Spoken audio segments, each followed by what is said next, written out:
My chair! Now we have a speaker from the American Indian movement who's supporting and raging the campaign for Niko Black, an Apache woman who was put out of her house, a terminally ill cancer patient. She was taken by gunpoint, made to crawl to get in her wheelchair, and as a result, she is very ill. So these are the folks that have been waging that battle here, and we're going to hear from them right now.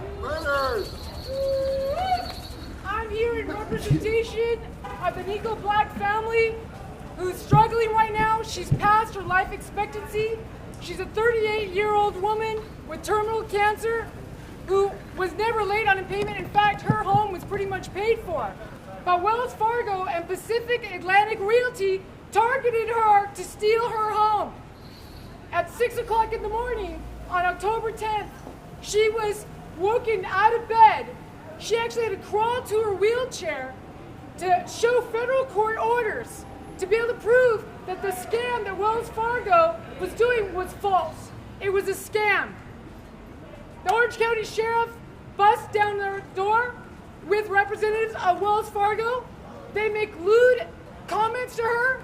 They were inappropriate sexual comments to a woman that's having seizures and a stroke, who can barely breathe, sitting in her wheelchair, holding up her federal court order. Orange County Sheriff then presents a gun in her face. They put a gun in a woman's face after making sexual comments to her. The police were called. The Garden Grove Police Department was called, and they backed up the Orange County Sheriffs. What do we learn from this?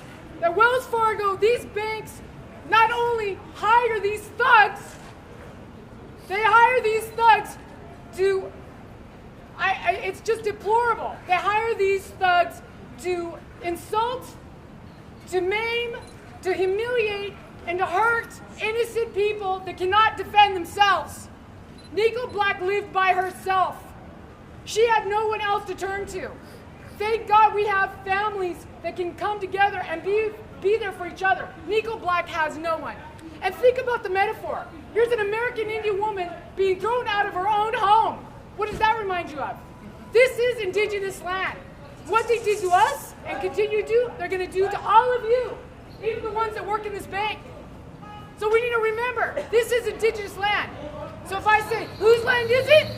You guys can say indigenous land. Whose land is it? Indigenous land! Whose land is it? Indigenous land! What was done to Niko Black should not have ever been done to anybody, especially make lewd and horrible sexual comments to a woman in a wheelchair, or to any woman at all, whether she's healthy or not.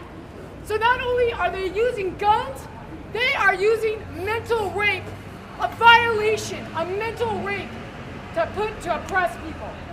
What do we want? Justice! When do we want it? Now! Whose land